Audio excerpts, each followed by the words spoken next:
हरिः ओम् हरिः ओम् हरिः ओम्। गुरुर्ब्रह्मा गुरुर्विष्णु गुरुर्देवो महेश्वरः गुरु साक्षात् परब्रह्म तस्मै श्री गुरुवे नमः। शंकरं शंकराचार्यं केशवं बादरायणं सूत्रभाष्यकृतौ वन्दे भगवन्तौ पुनः पुनः। ईश्वरो गुरुरात्मेति मूर्तिभेदविभागिने व्योमवद्व्याप्तदेहाय दक्षिणामूर्तये नमः। कृष्णाय वासुदेवाय हरये परमात्मने प्रणतक्लेशनाशाय गोविन्दाय नमो नमः। गोविन्दाय नमो नमः। हरिः ओम्। नारायण नारायण नारायण नारायण।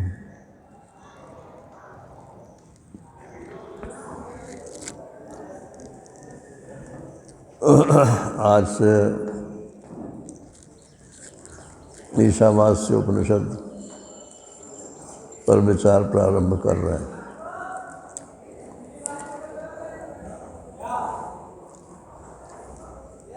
मुंडक उपनिषद पूरा हुआ। मुंडक उपनिषद भी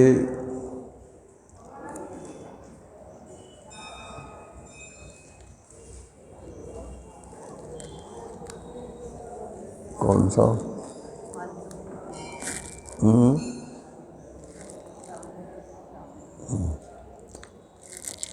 संहिता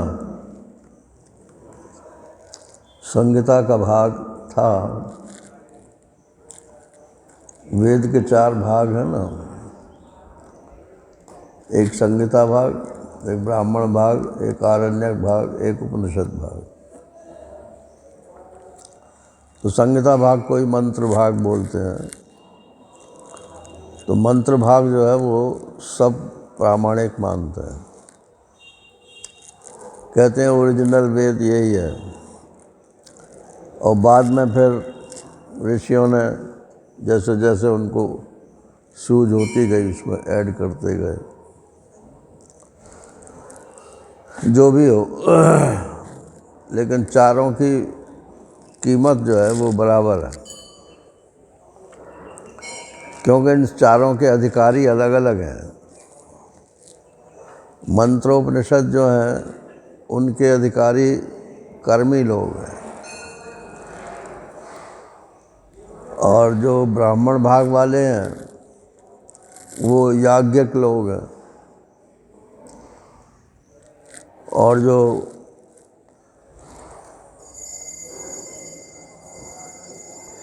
कौन से आरण्यक वो जंगली लोग हैं, और जो उपनिषद वाले जो विद्या वाले हैं, ब्रह्म विद्या वाले, उनके लिए उपनिषद है। अब ये हर एक का जो मेकअप है ना, वो जन्म जन्मांतरों से बना हुआ आता है। यहाँ आके तो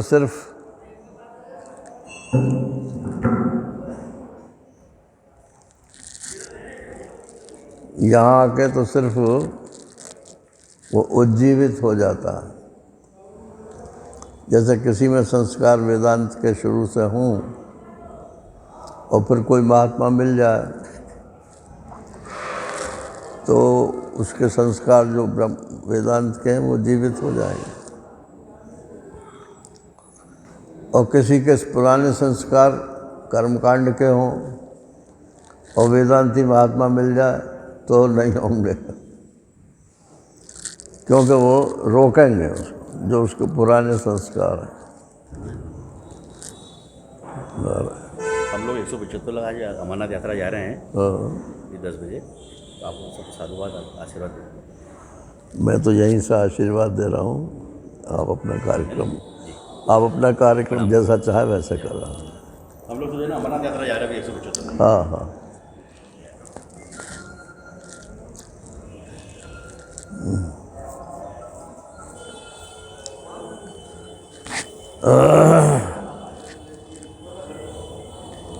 क्या कह रहा था? जैसे संस्कार पहले होते हैं वही जीवित होते हैं। इसलिए माना कि आप में मान लो इस समय वेदांत के संस्कार नहीं हैं, फिर भी यदि आप सुनते रहोगे तो अगले जन्म में निश्चित रूप से वेदांती हो जाओगे, क्योंकि वो संस्कार कहीं जाते थोड़े ही हैं। पहले नहीं है, इस वजह से दिक्कत आ रही है, बस ये बात। तो ये जितने उपनिषद हैं 108 तो प्रसिद्ध ही है, लेकिन मैं समझता हूँ 108 गिनती जानबूझ कर रखी गई है, जैसे 108 अच्छा मानते हैं। दिल्ली के जो वो हैं पब्लिशर लक्ष्मण दास, मेहरदास लक्ष्मण दास ऐसे कोई, उन्होंने 154 उपनिषद छाप रखे हैं और 108 भी अलग छपे हुए हैं, 122 भी छपे हुए हैं। लोग और जोड़ भी देते हैं, उनका किसी का प्रामाणिकता की बात नहीं है। हमारे स्वामी निष्ठलानंद जी कहते हैं कि हम तो भैया सबको प्रामाणिक मान लेंगे, क्योंकि अगर हम ये कहेंगे कि ये प्रामाणिक और ये प्रामाणिक नहीं है तो वो हमारे सभी को अप्रामाणिक बता देंगे, तो हम इस चक्कर में क्यों पड़े। ठीक है, अपनी बुद्धि भगवान ने जितनी दी है उससे उसको डील कर लो।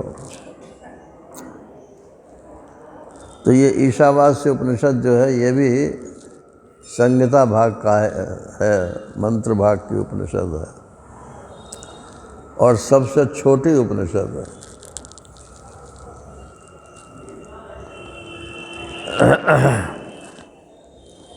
कुल 18 मंत्र हैं इसमें। वैसे तो मांडुक्य सबसे छोटी है, उसमें तो 12 ही हैं, लेकिन और उपनिषदों की अपेक्षा सबसे छोटी है 18 उपनिषद, वो 18 मंत्र है। और मंत्र भाग के होने के कारण सभी संप्रदाय इसको स्वीकार करते हैं। कर्मकांडी भी स्वीकार करते हैं, उपासक भी, योगी भी, सब करते हैं। तो ये शुक्ल यजुर्वेद की उपनिषद है।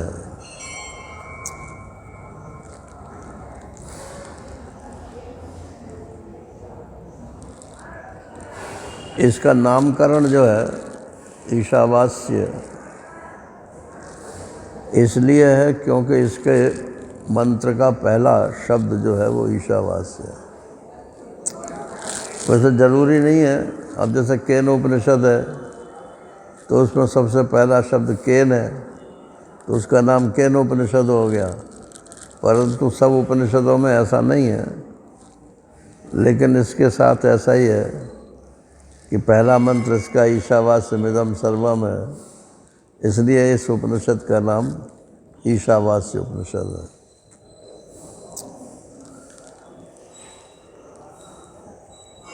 अब इसके नाम से ही आपको पता चल रहा है कि ये ईश्वर संबंधी उपनिषद है। अब ब्रह्म संबंधी उपनिषद है कि ईश्वर संबंधी उपनिषद है, अब ये प्रश्न होता है। तो ब्रह्म और ईश्वर में क्या अंतर है नारायण?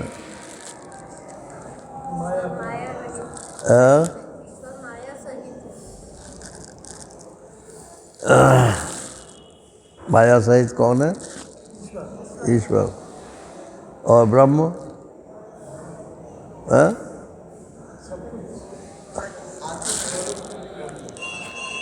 सर्वज्ञ है और ईश्वर सर्वज्ञ और सर्वज्ञ। अरे भाई एक ही वस्तु है। ब्रह्म सूत्र प्रारंभ होता है अर्थात वो ब्रह्म जिज्ञासा से, और फिर ब्रह्म की परिभाषा करते हैं कि जन्माद्यस्य यतः, जिससे ये सारी सृष्टि उत्पत्ति होती है, स्थिति होती है, लीन होती है, वो ब्रह्म है। तो माया तो आ गई ना उसके साथ। तो तटस्थ लक्षण से उसको ईश्वर बोलते हैं, स्वरूप लक्षण जो उसका सच्चिदानंद है उससे उसको ब्रह्म बोलते हैं। वस्तु दो नहीं है, लक्षण दो हैं। तो लक्षण जो होता है वो किसी चीज़ को लखाने के लिए, लक्षित कराने के लिए होता है। स्वरूप लक्षण भी लक्षित कराने के लिए है और तटस्थ लक्षण भी लक्षित कराने के लिए। दूर से दिखाना हो किसी को तो तटस्थ लक्षण से दिखाते हैं, और बिल्कुल घुस के दिखाना हो तो स्वरूप लक्षण से दिखाते हैं। देवदत्त का मकान कौन सा है? बोले जिस पर कौआ बैठा है। अब ये प्रसिद्ध दृष्टांत है शास्त्र में नारायण। उसने देख लिया कि हाँ कौआ उस मकान पर बैठा है, और उस मकान की तरफ चल दिया। अब कौआ तो उड़ गया, लेकिन मकान का पता तो चल गया ना। तो कौआ जो है वो उस मकान का तटस्थ लक्षण है, माने उसका उसके स्वरूप में प्रवेश नहीं है, सिर्फ दूसरों से अलग करके उसको बता देता है। ऐसे ही जो मायापति ईश्वर है वो ब्रह्म का तटस्थ लक्षण है। जगत की उत्पत्ति पालन संहार करने वाला ब्रह्म ईश्वर कहलाता है। यही तो कहोगे और क्या कहोगे। और ईश्वर का जो स्वरूप लक्षण है वो तो सच्चिदानंद है, वो तो ब्रह्म का भी वही लक्षण है। अच्छा, ईश्वर में अज्ञान है कि नहीं है? ईश्वर तुम में तो अज्ञान है नहीं, तो वो तो अपने को ब्रह्म ही जानता है। इसलिए ईश्वर और ब्रह्म में कोई अंतर नहीं। जब हमारे गुरुजी अपने को ब्रह्म जानते हैं तो ईश्वर क्या उनसे भी गया बीता है नारायण के वो अपने को ब्रह्म नहीं जानता। इसलिए ये मत कहना कि इसमें ब्रह्म का वर्णन नहीं है, इसमें ईश्वर का वर्णन है। ईश्वर का वर्णन है तो अभी ब्रह्म का वर्णन है, और ब्रह्म का वर्णन है तो अभी ब्रह्म का वर्णन है। तो इंटरप्रिटेशन की बात है। आप में जैसी शक्ति है दिमाग की, वैसी आपको उसमें मिलेगी। नारायण।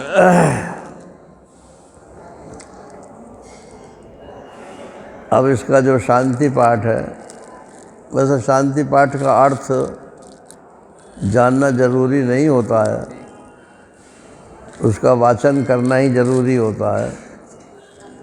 लेकिन बृहदारण्यक उपनिषद में ये ईशावास्य उपनिषद फिर आया है, और वहाँ ये मंत्र भी आया है शांति पाठ का। तो वहाँ उसकी व्याख्या शंकराचार्य जी ने की है। तो आप चाहो तो उसकी वहाँ से व्याख्या लेकर यहाँ पर फिट कर सकते हो, नहीं तो शांति पाठ तो पाठ करने के लिए होता है। चलो पाठ तो कर ही लेते हैं। ओम पूर्णमदः पूर्णमिदं पूर्णात् पूर्णमुदच्यते पूर्णस्य पूर्णमादाय पूर्णमेवावशिष्यते। ओम शांति शांति शांति। ओम पूर्णमदः, वह अदः माने वह पूर्ण है। कौन? वो ब्रह्म परमात्मा पूर्ण है। पूर्णमिदम, यह भी पूर्ण है। संसार, इदम माने तो संसार ही है, तो बोले ये भी पूर्ण है। तो दो पूर्ण कैसे हो जाएंगे भाई? एक साथ दो पूर्ण कैसे हो जाएंगे? बोलो, हो जाएंगे कि नहीं हो जाएंगे?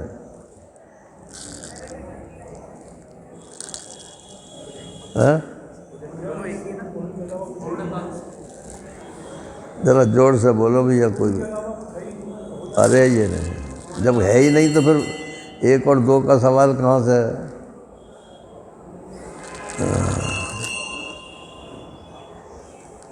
ब्रह्म ही जगत बना हुआ है। क्या? ब्रह्म ही जगत बना हुआ है, वो पूर्ण है, ये वही। ब्रह्म में ही जगत की भ्रांति हो रही है, यूँ क्यों नहीं बोलते हो? रस्सी में जो सांप दिख रहा है नारायण, वो रस्सी से अलग कोई वस्तु है क्या? तो ये मत बोलो कि रस्सी सांप बनी हुई है, वहाँ सांप तो है ही नहीं। रस्सी में ही सांप का भ्रम हो रहा है, तो ब्रह्म में ही इस जगत का भ्रम हो रहा है। जितनी बड़ी रस्सी है उतना ही बड़ा सांप है, जितनी मोटी रस्सी है उतना ही मोटा सांप है, और जितना चौड़ा उसका फन है रस्सी का उतना ही उसका चौड़ा फन है। बस ये है कि उसमें जहर नहीं है, उसमें जहर है। तो ये संसार जो है ये पूर्ण है, ये कहने का मतलब है कि ये पूर्ण में क्लिप्त, इसको क्लिप्त बोलते हैं, क्लिप्त भ्रम से ये मालूम पड़ रहा है। पूर्णात् पूर्णम उदच्यते, पूर्ण से पूर्ण, उदच्यते माने प्रोजेक्टेड, पूर्ण से ही पूर्ण की उत्पत्ति होती है, प्रोजेक्ट होता है। रस्सी ना हो तो सांप की कैसे स्थिति बनेगी? लेकिन रस्सी और सांप के दृष्टांत में तो दोनों जड़ हैं, माने रस्सी तो जड़ है ही, सांप को आप चेतन मान लो, तो जड़ रस्सी ने सांप को उत्पन्न कर दिया। लेकिन यहाँ तो परमात्मा भी चैतन्य है और ये सृष्टि जो है ये जड़ के रूप में है, तो चेतन से सृष्टि उत्पन्न हो गई है। अपने से जो भिन्न होती है, चैतन्य से जो भिन्न होती है, वो जड़ होती है।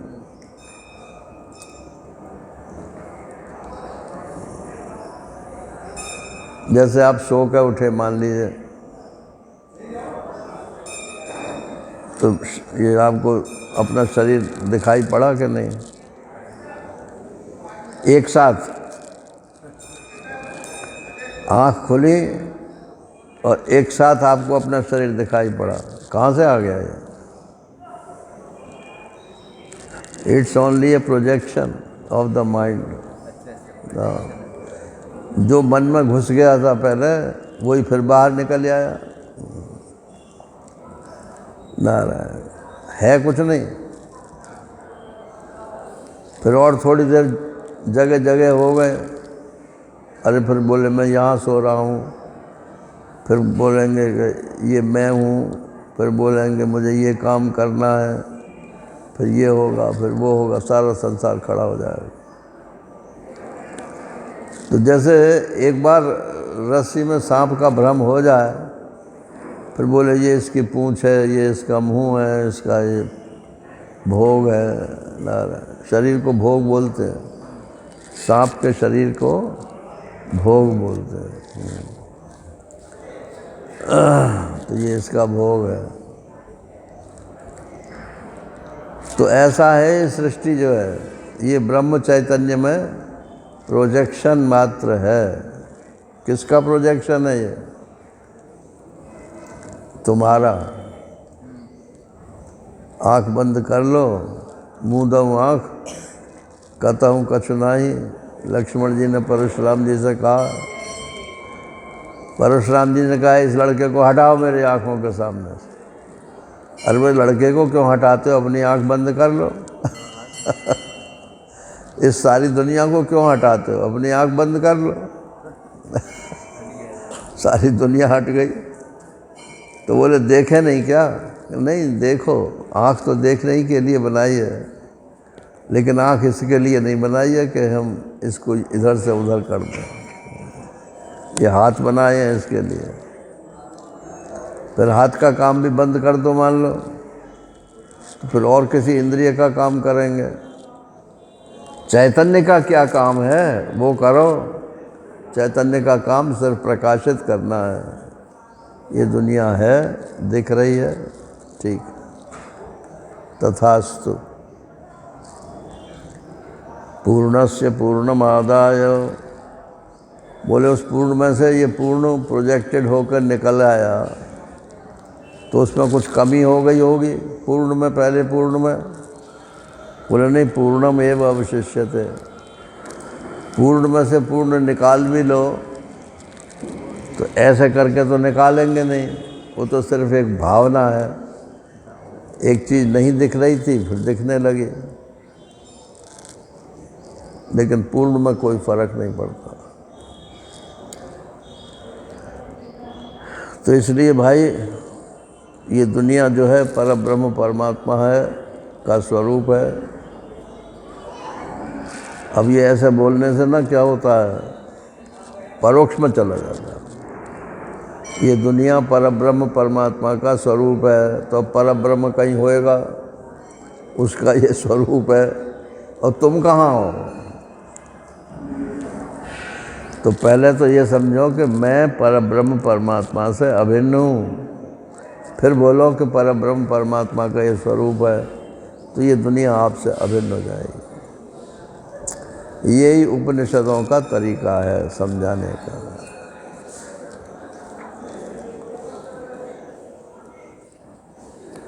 अब ये उपनिषद विद्या प्रारंभ होती है। पहले इसका श्लोक पढ़ देता हूँ। ओम ईशावास्यमिदं सर्वं यत्किंच जगत्यां जगत् तेन त्यक्तेन भुञ्जीथा मा गृधा कस्य स्विद्धनम्। इसका शब्दार्थ तो ये है, ईशावास्यमिदं सर्वं। इदं सर्वम माने ये सब, ईशा ईश्वर के द्वारा, वास्यम वास्य माने अच्छा ढका ढका जाने योग्य है। अर्थात इस ईश्वर को, इस दुनिया को, प्रपंच को ईश्वर के द्वारा ढक दो। ढक दो माने ईश्वर से भिन्न इसमें कुछ नहीं है।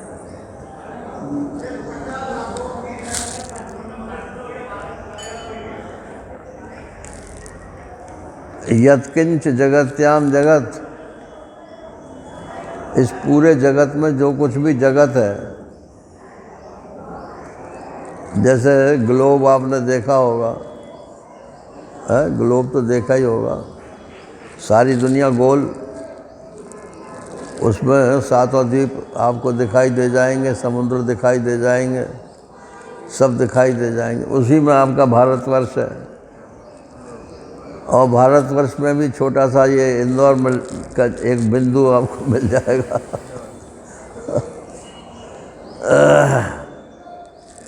तो यत्किंच जगत्याम जगत, वो पूरा ग्लोब, और उसमें ये पूरा भारतवर्ष, और उस पूरे भारतवर्ष में ये इंदौर, और इंदौर में गीता भवन, और गीता भवन में हमारी आपकी कुर्सियाँ, और कुर्सी में बैठे हम। ये सब ईश्वर के द्वारा आच्छादनीय है, सब परमात्मा से भरपूर है, ऐसा जानो।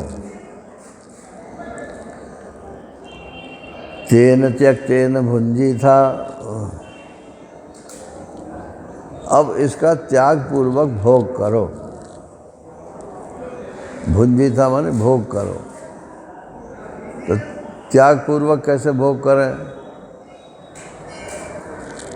त्यागो और भोग करो, ये मतलब हुआ। त्याग पूर्वक भोग करो, क्या त्यागें?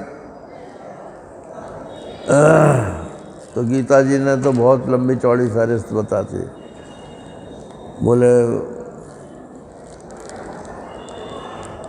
कर्म के फल को त्यागो, सकाम कर्म को त्यागो, निष्काम कर्म को भी परमात्मा के सुपुर्द करो, फिर अपना कर्तापन त्यागो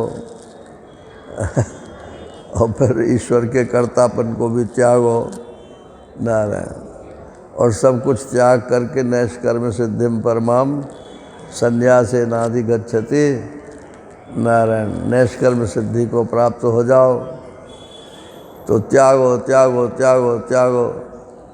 और रामकृष्ण परमहंस जी से पूछा था किसी ने कि गीता का संदेश क्या है?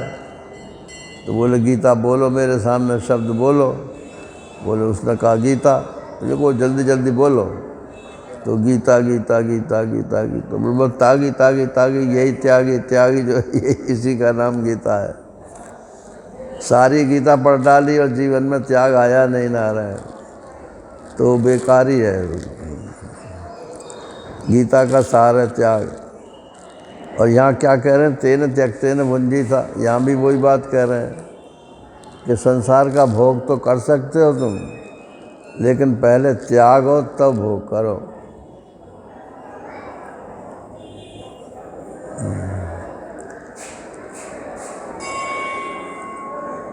अरे आप बहुत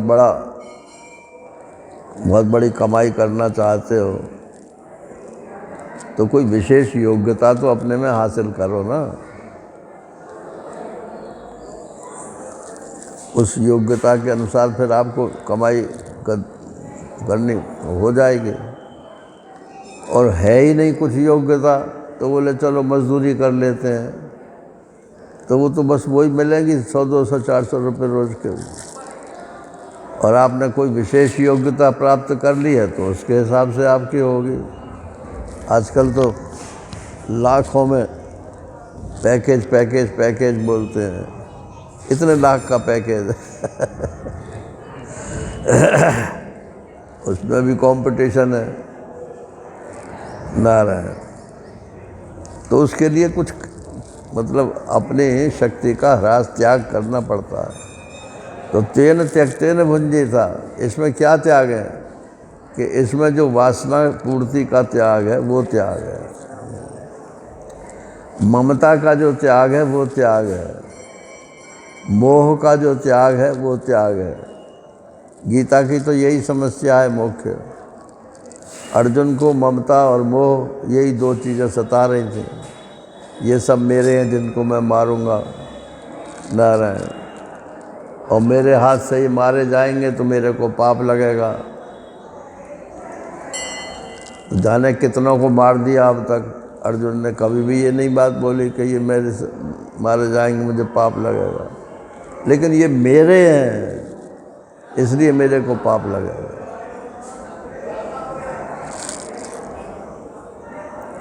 तो ये मेरापन जो है इसी को ममता बोलते हैं।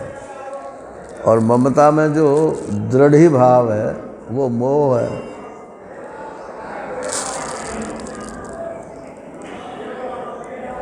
मोह सकल व्याधिन कर मूला, तिहते पुण्य उपजय बहुशूला। काम आदि मददम्भ न जाके, दास निरंतर बस में ताके। तो ये काम क्रोध आदि जो विकार हैं इनको छोड़ो। छोड़ो माने इनको आप जैसा शास्त्र में बताया है उसके हिसाब से चैनलाइज करो। ब्रह्मचारी का त्याग अलग है, गृहस्थ का त्याग अलग है, वानप्रस्थ का त्याग अलग है, सन्यासी का त्याग अलग है और अवधूत का त्याग अलग है। तो तेन त्यक्तेन भुंजी था। इसका त्याग पूर्वक आप भोग सकते हो अपने अपने वर्ण और आश्रम के अनुसार। त्याग के अनुसार त्याग करो और जो उचित भोग है उसका भोग कर सकते हो। और अगर उसको भी त्याग सको तो बहुत ही बढ़िया बात है भाई। आप गृहस्थ में रह कर के भी सन्यासी हो सकते हैं और सन्यासी होकर के भी गृहस्थ हो सकते हैं। आजकल उल्टी खोपड़ी है सब। तो तेन त्यक्तेन भुंजी था। अब वैष्णव लोग तो इसका दूसरा अर्थ करते हैं। वो करते हैं कि ये संसार जो है भगवान ने हमारे लिए बनाया है। तेन त्यक्तेन, उसके द्वारा त्यागा हुआ है ये संसार हमारे लिए, तो इसलिए इसको भोगो। नारायण। तो ये भाई वेदांत का अर्थ तो है नहीं। तेन त्यक्तेन भुंजी था मागृधा, गीध मत बनो। गीध तो जानते ही आप, मांस खाता है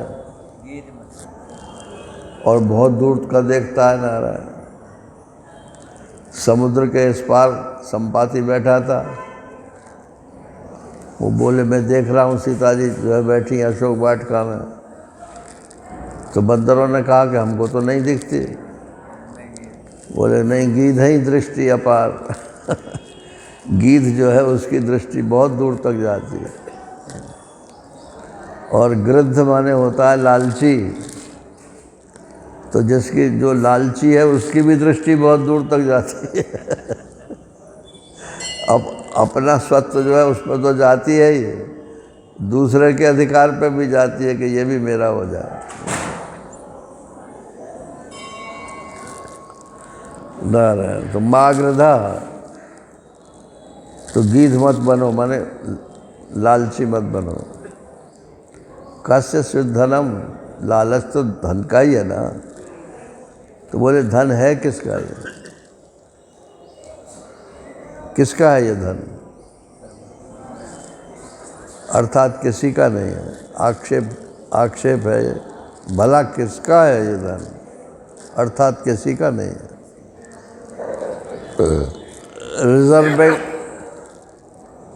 रिजर्व बैंक का भी नहीं है। वो मनमाने अपने नोट जो है छाप कर नहीं रख सकता है। और हमारे आपके तो खैर है ही नहीं।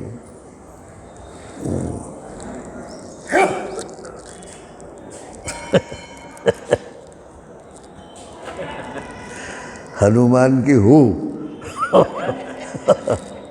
और बंदरन की छू।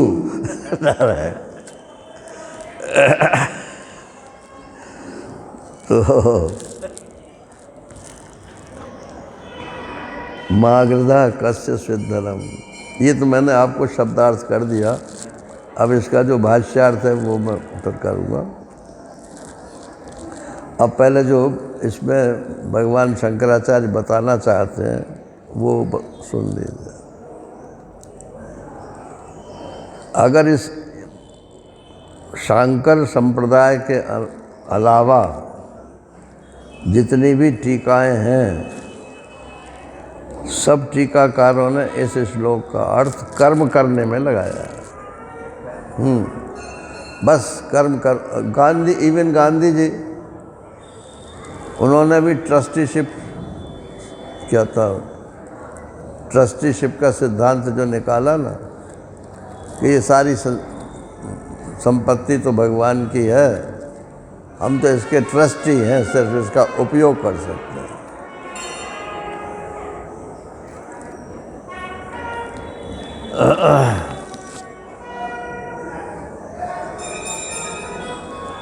ये घड़ी बंद है भैया।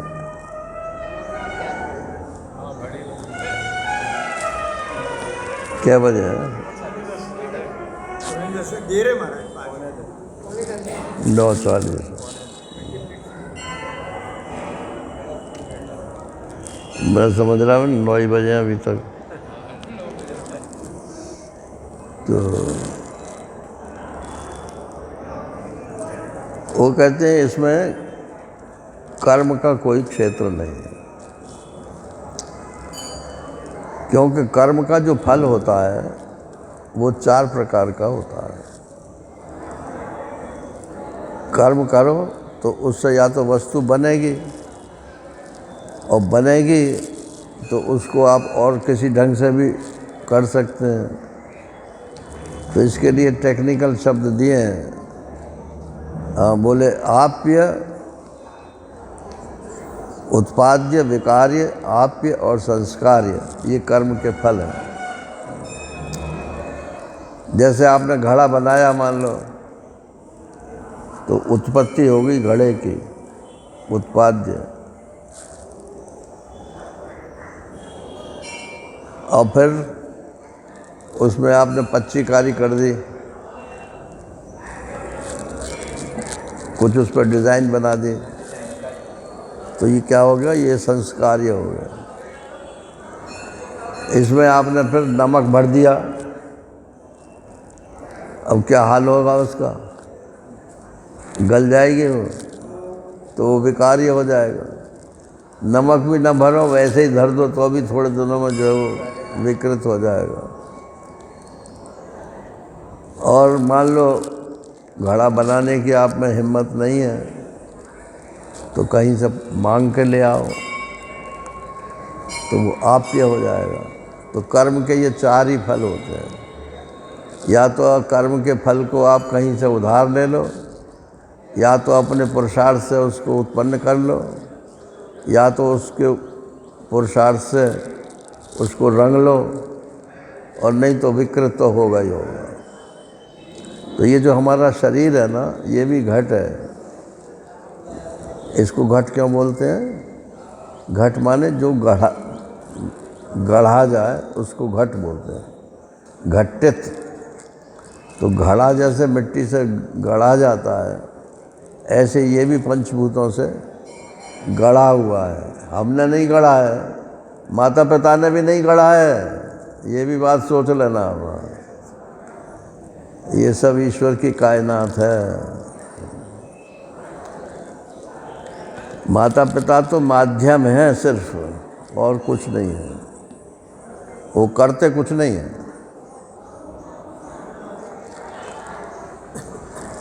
तो ये कर्म का फल है। मेरा शरीर और ढंग का बन गया, आपका और बन का, इनका और बन गया। तो क्या आत्मा जो है ये भी किसी कर्म का फल है?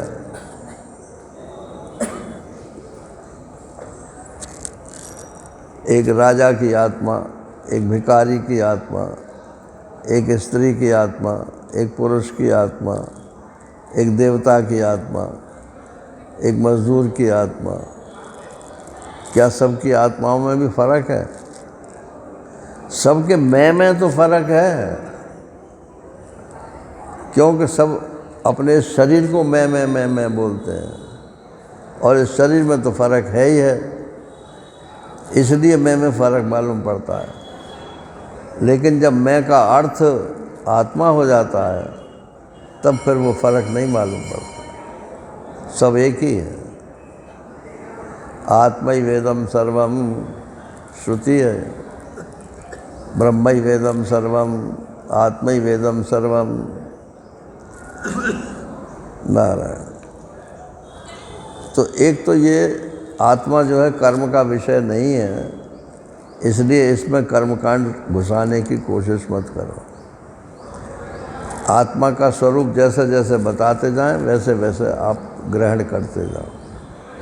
यूँ मत पूछना जी कि ये हम कैसे करें, कैसे जानें। ये कैसे कैसे माने, ये कर्म है।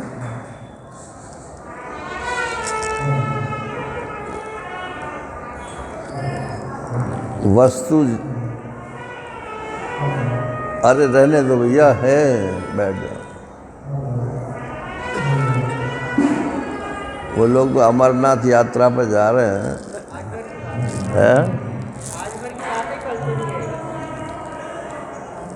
क्या कर रहे हैं? आज कर रहे हैं, कल से नहीं होगा। हाँ हाँ, वही तो कह रहा हूँ।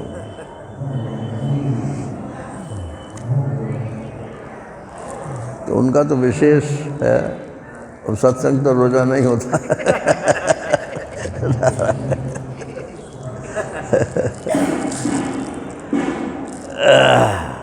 मिनट तो बोल के आया था।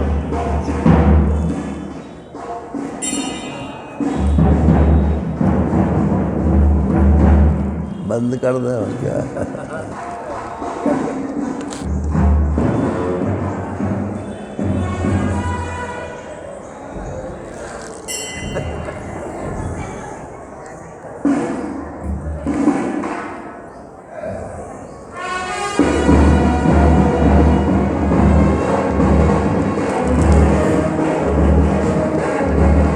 हरि ओम पूर्णमदः पूर्णमिदं पूर्णात् पूर्णमुदच्यते पूर्णस्य पूर्णमादाय पूर्णमेवावशिष्यते।